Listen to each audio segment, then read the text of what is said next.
0030. Picture this.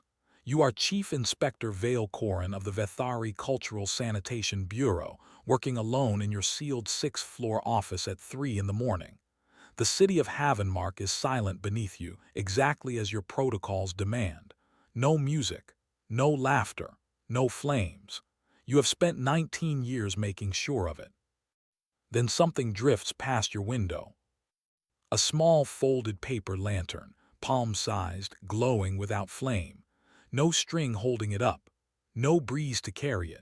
It rises slowly past the reinforced glass, turns once in the still air, and continues upward toward the harbor stars. To you, it is physically impossible. To the 80,000 humans sleeping in the streets below, it is the signal they have waited 19 years to see. By dawn, the city will be on fire with light. Not one Vethari soldier will be wounded. Not one human will raise a weapon.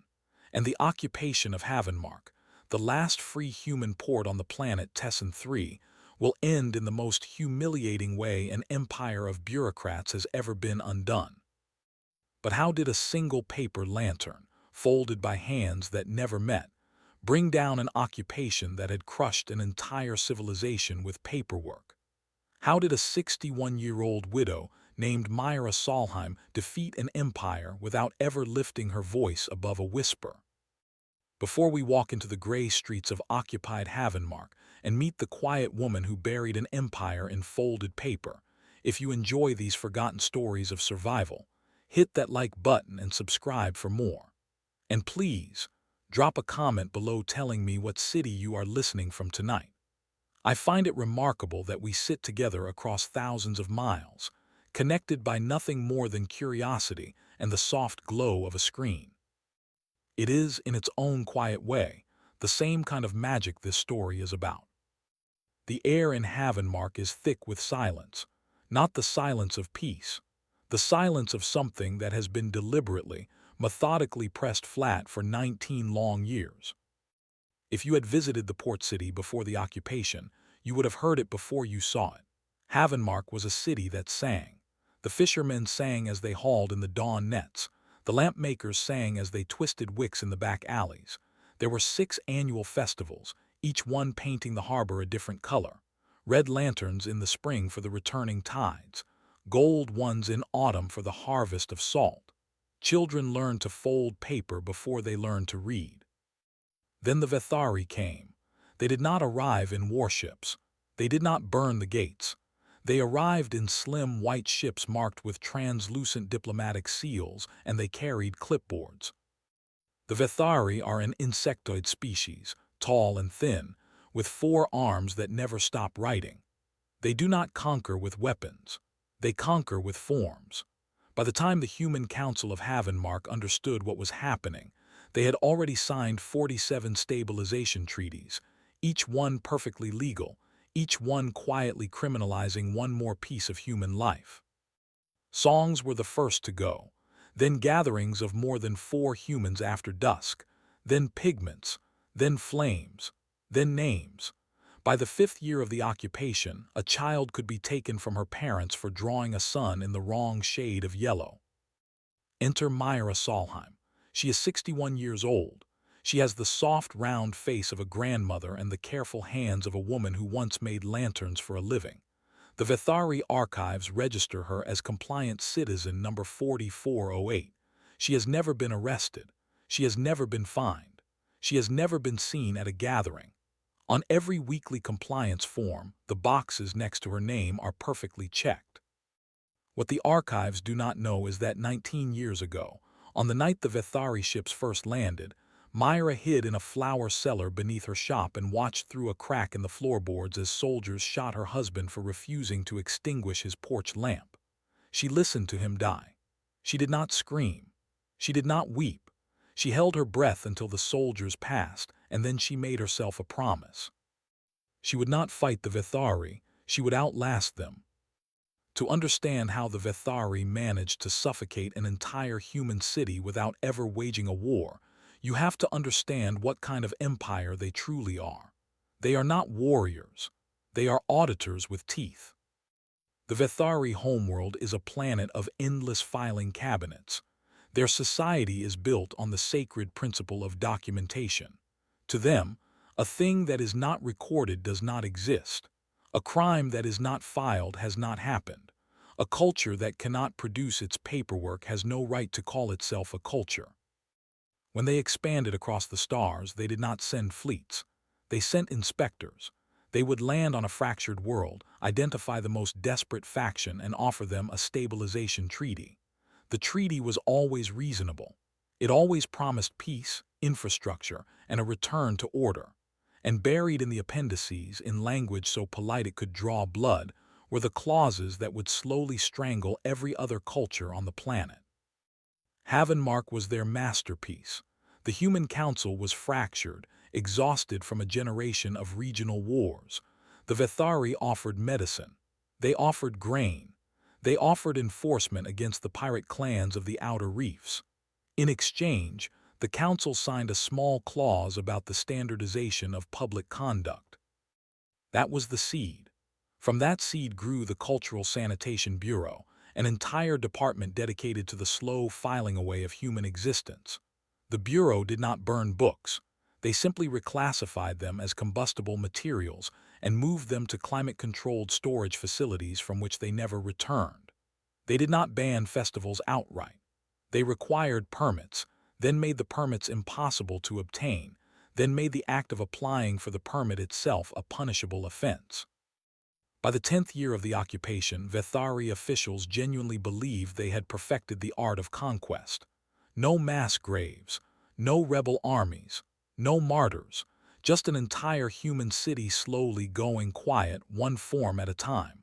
They wrote academic papers about it. They received promotions. Chief Inspector Vale Corin had been promoted 3 times for his service in Havenmark. His office walls were lined with framed commendations. He genuinely loved the humans, in the way a man loves a well-organized stamp collection. He believed he was saving them from themselves. If you walk through Havenmark in the 19th year of the occupation, you will not believe a city this gray was ever alive. The buildings have been repainted in regulation slate, a color the Vethari call Calm Compliance 7. The harbor is silent except for the soft hum of moth-sized surveillance drones that drift through the air, recording every word, every gesture, every flicker of facial expression. Let me show you what total cultural sanitation looks like at street level. Here is Tomas, a fisherman of 44. He has been pulling nets in this harbor since he was 11. Last winter, while hauling in a heavy catch, he hummed a tune his mother had taught him. He did not even realize he was doing it. A drone recorded 6 bars before he stopped. He was fined 8 weeks of wages and required to attend 9 sessions of acoustic compliance counseling. He has not hummed since. Some mornings, his wife says, he opens his mouth as if to speak and then forgets why. Here is Annika, a child of 9. 2 months ago, during a school inspection, an officer found a drawing in her notebook. It showed a sun. The sun was orange. Regulation pigments for educational materials in the 9-year-old age bracket are limited to gray, blue, and white. Annika was removed from class for 1 afternoon of pigment reorientation. When she came back, she could not remember her grandmother's face. The Vethari call this minor correction. Her mother calls it something else, but only inside her own head, where the drones cannot hear. Here is old Henrik, 82, who lived through the first year of the occupation. He was the last man in Havenmark who could still recite the opening verse of the Harvest of Salt Festival song. 3 years ago, alone in his kitchen, he whispered it to himself on the autumn equinox. He did not know that the new model of moth drone could hear through window glass. They came for him at midnight. They called it memory correction. He still lives in the same apartment. He still smiles when neighbors greet him. He no longer knows his own name. This is the city Myra Solheim has been quietly walking through for 19 years, nodding politely to the Vethari officers, paying her taxes, filing her weekly forms, never once raising her voice. And in the back room of her tiny apartment, by candlelight she is forbidden to use, she has been folding paper. It takes a particular kind of patience to plan a revolution that takes 19 years to bloom. Myra has that patience. She learned it the night her husband died. Her plan was simple, which is why it could not be detected. She would not build a network. Networks have leaders, and leaders can be found. She would not write a manifesto. Manifestos can be seized and read.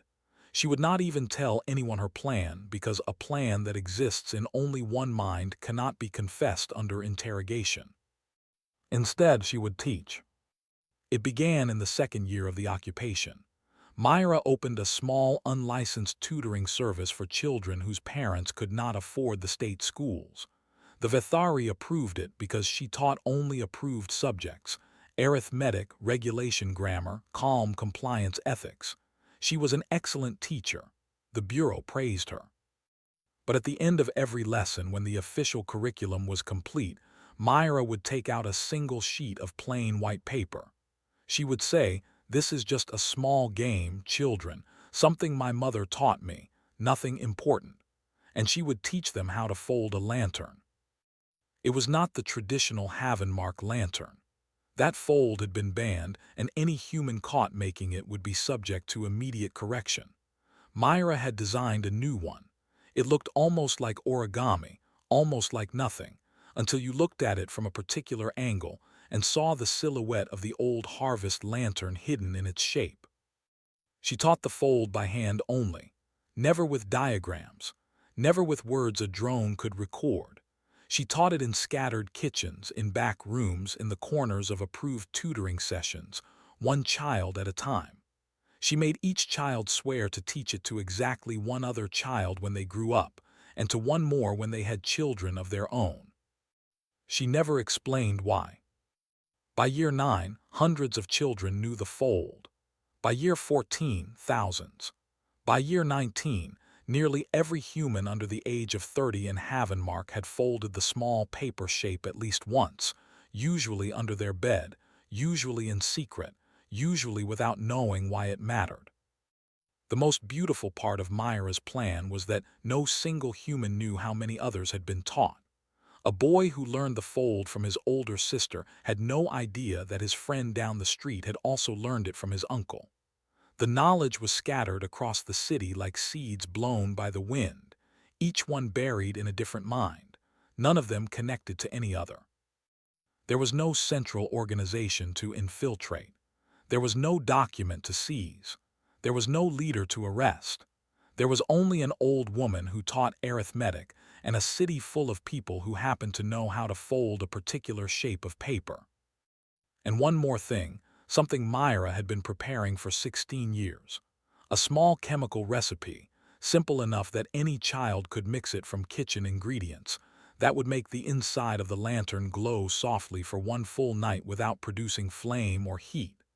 She had taught this part separately, even more quietly, to only the trusted few. They were instructed to teach it to others only when the signal came. What signal? Myra had never said. She had only told them they would know. By the 18th year of the occupation, Chief Inspector Veilcoren was beginning to feel that something was wrong with Havenmark. His statistics were perfect. Compliance rates were at 98.7%. Recorded cultural infractions had dropped to the lowest levels in Bureau history.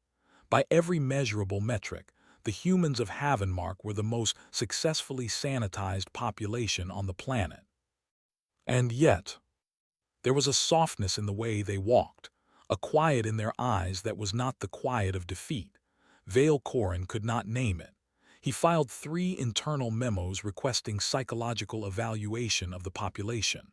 The evaluations came back blank. The humans were, by every measure, broken. So Veilcoren decided to finish the job. He proposed the final sanitation festival, a mandatory public ceremony to be held on the autumn equinox in the central harbor square. Every human resident over the age of 12 would be required to bring one personal heirloom from before the occupation. They would line up, family by family, and place their heirloom into a great ceremonial furnace. A photograph, a letter, a wedding ring, a child's drawing, a scrap of fabric, anything that connected them to the world before the Vethari arrived. The ceremony would be filmed and broadcast across the planet as a demonstration of perfect human compliance. Vale Corin had calculated everything. After the ceremony, with their last physical links to the past destroyed, the population would slip into final, peaceful cultural extinction within a generation. He scheduled it for the autumn equinox because his research indicated that date had once held significance to humans. He believed the symbolism would be poetic. The announcement went out 3 weeks before the equinox. Posters in regulation slate appeared on every wall. Vale Corin watched the human reaction carefully on his surveillance feeds. He saw nothing alarming. A few quiet tears. A few faces turned toward the harbor. No protests. No assemblies. No coded messages on any monitored channel. What he did not see was Myra Solheim, sitting in her tiny kitchen, looking at the announcement and feeling her hands go still for the first time in 19 years. The signal had arrived. The Vethari had chosen the date themselves. She spent that evening walking through the market. She did not say a word to anyone. She did not need to. She simply caught the eye of one woman selling apples, then another selling thread, then a third selling fish. Each woman nodded once, almost imperceptibly. Each woman would go home that night and pass the message to 2 others. By morning, every human in Havenmark who knew the fold would also know the date. The equinox after the ceremony, when the city is dark. Vale Corin reviewed his security plans one final time and pronounced himself satisfied. He had no idea he had just handed 80,000 humans the only thing they had been waiting for. A moment that everyone would be watching at once. The morning of the autumn equinox dawned cold and clear. Vale Corin watched from his 6th-floor office as the humans of Havenmark filed into the harbor square in long, orderly lines, each one carrying a small wrapped object. The ceremony took 11 hours. One by one, family by family, the humans approached the ceremonial furnace and placed their heirlooms inside. Vale Corin watched the surveillance feeds with deep professional satisfaction. The humans wept softly as their objects burned. They did not resist. They did not look at one another. They did exactly what was expected. What the cameras did not capture was that almost every human in the square was carrying a second object hidden inside their clothing. A small folded square of paper, no larger than a closed fist. Some had carried theirs for years.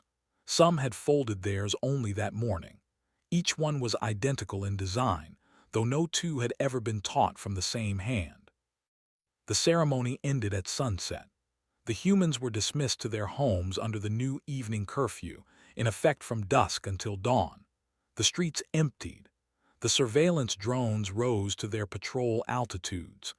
Vale Corin allowed himself a single small celebratory beverage in his office and began drafting his commendation report. At exactly the 9th bell after sunset, something happened in the Havenmark power grid that the Vethari technicians could not later explain.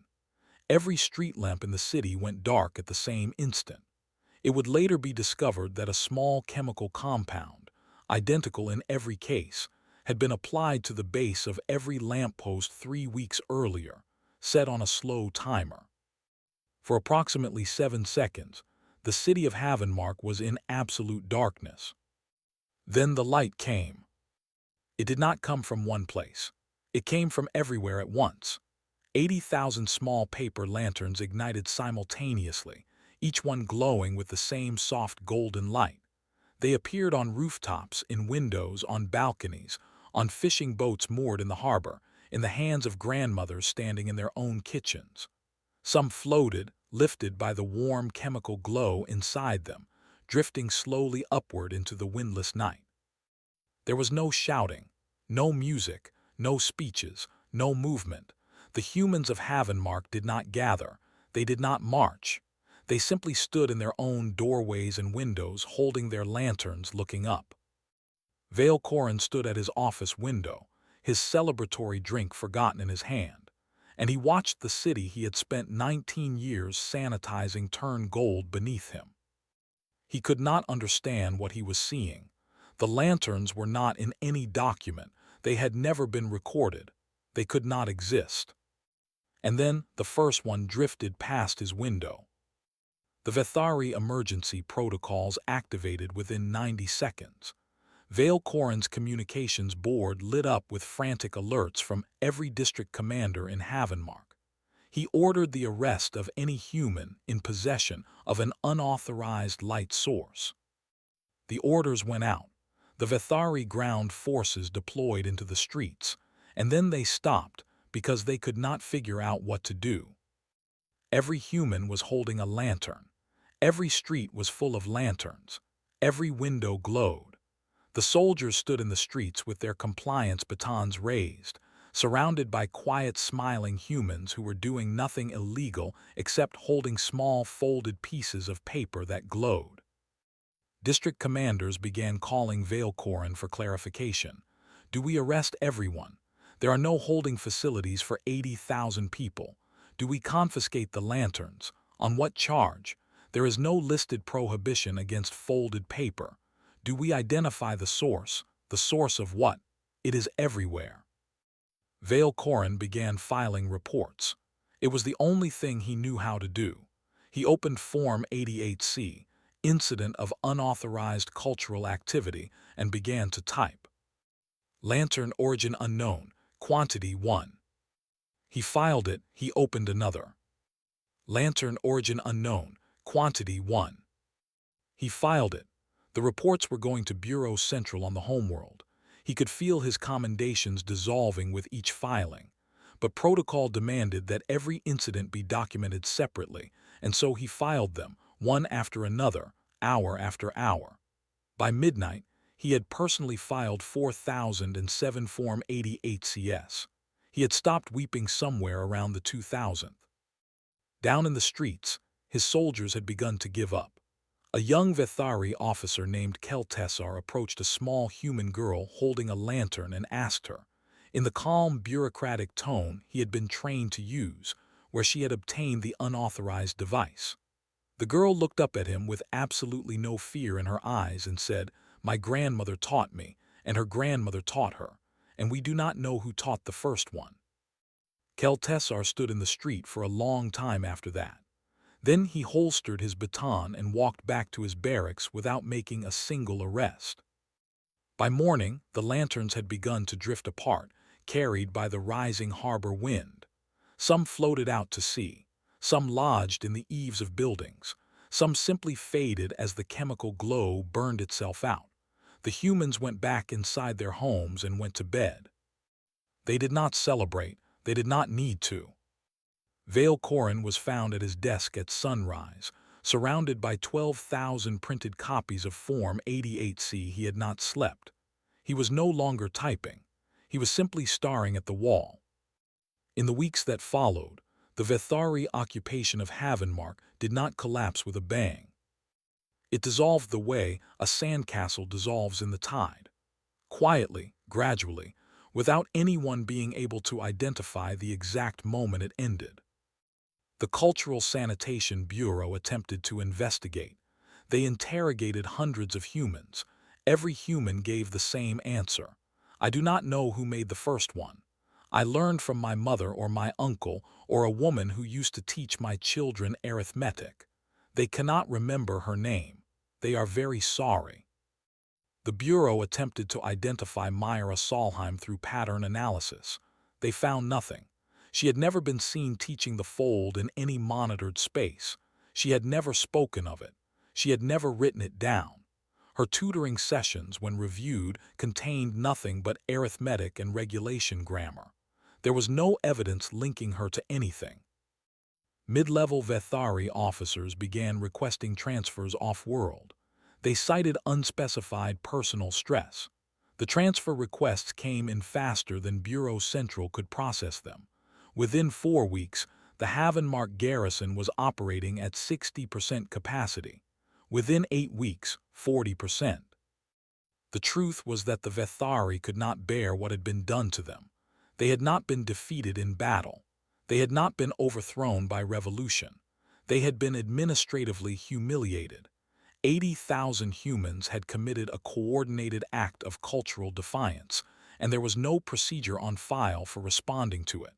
Their own protocols had become their prison. Vale Corin was recalled to the homeworld for review. He stood before a panel of his superiors and tried to explain what had happened.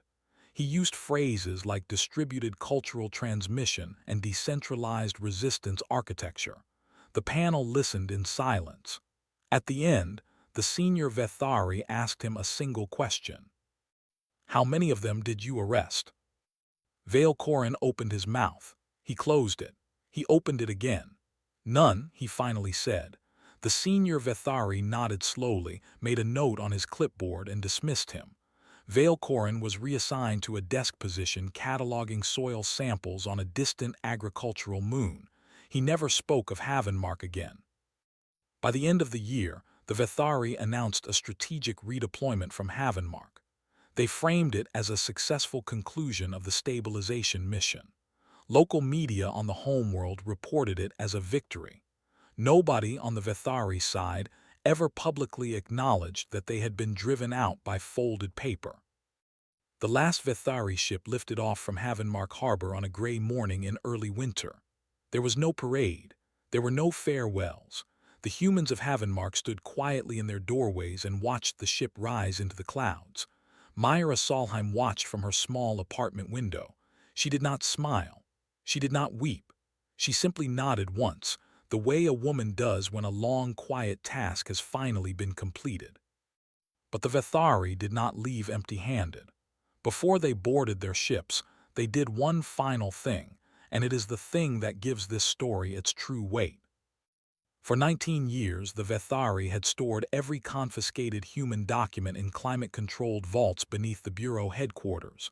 4 centuries of port records, family registries going back to the founding of Havenmark, ship logs, personal letters, recipe books, children's drawings, the entire written memory of the city. In their final week, the Vethari loaded all of it onto cargo shuttles. Every document, every photograph, every scrap of paper they had filed away over the course of the occupation. They flew it into low orbit, and they burned it. The fire was visible from the ground. It looked like a long, slow streak of gold across the morning sky, and it lasted for almost an hour.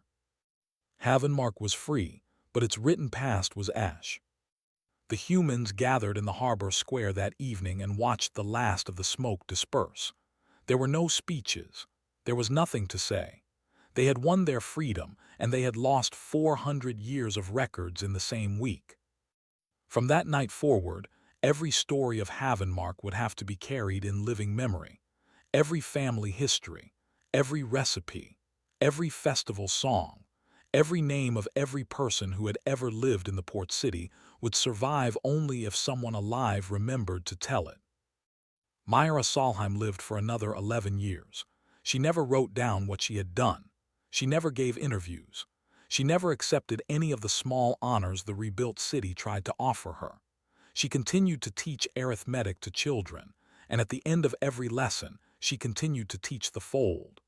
She was buried in the old harbor cemetery beneath a simple stone that read only her name and her dates. Today, if you visit Havenmark, you can walk through the rebuilt harbor market on any morning of the week. You will find a row of old women sitting on wooden stools, each one folding small paper lanterns. They sell them to tourists for a few coins. The lanterns no longer glow. The chemical recipe was never written down, and nobody alive now remembers it because it was only ever needed once. If you ask any of these old women who taught them the fold, they will smile at you with their soft, round grandmother faces and tell you that their mother taught them. If you ask who taught their mother, they will shrug. They do not know. Nobody knows. That is the point.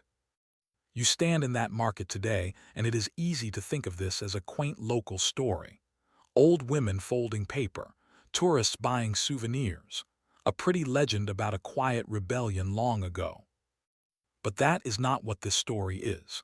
This story is a warning, and it is a warning that has never been more urgent than it is right now. The Vethari were not weak. They were not unintelligent. They were the most sophisticated bureaucratic empire their corner of the galaxy had ever produced. Their surveillance technology could record a whispered word through a closed window. Their compliance protocols could rewrite a human memory in an afternoon. They held Havenmark in an iron grip for 19 years, and they genuinely believed they had won. They lost because they had built their entire empire on a single assumption. The assumption was that the enemy is always a person. A person can be found, monitored, interrogated, arrested, mind wiped. A person can be filed away. Every protocol the Vethari ever wrote was designed to locate and neutralize specific identifiable individuals. But Myra Solheim never made herself an individual enemy. She made herself the soil. And the thing that grew from her was not a person and not an organization. It was a shared piece of knowledge living inside 80,000 human minds at once. You cannot raid a thought. You cannot interrogate a memory that exists in the head of every person in a city. You cannot file away an idea that has no author, no document, no central node, no leader to behead.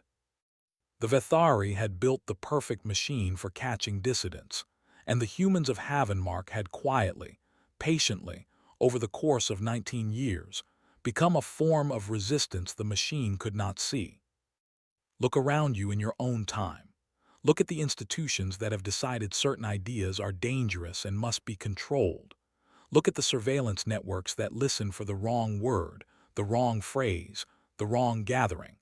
Look at how confident those institutions are that they have the tools to find and silence any voice they choose. They are correct, as long as the resistance is a voice, as long as the resistance is a person who can be found. But what happens when an idea lives in too many minds to be banned? What happens when a piece of knowledge has been taught from hand to hand, mouth to mouth, kitchen to kitchen, for so long and so quietly that there is no first source to seize? What happens when the soil itself has been seeded, and every house in the city is part of the harvest? That is the question the Vethari could not answer. And it is the question every empire built on surveillance will eventually have to answer, because history has shown again and again that the most dangerous resistance is never the one that shouts. It is the one that folds quietly in a back room for 19 years, and then lights up the sky on the one night nobody saw coming. If this story moved you, if it made you think about the quiet kinds of strength that empires never see coming, please hit that like button and subscribe to the channel. These forgotten stories only reach more people when you share them, and I want to hear from you in the comments tonight. What is one idea, one piece of knowledge, one cultural memory in your own world that you think has already been seeded too widely to ever be silenced? Tell me below. I read every comment.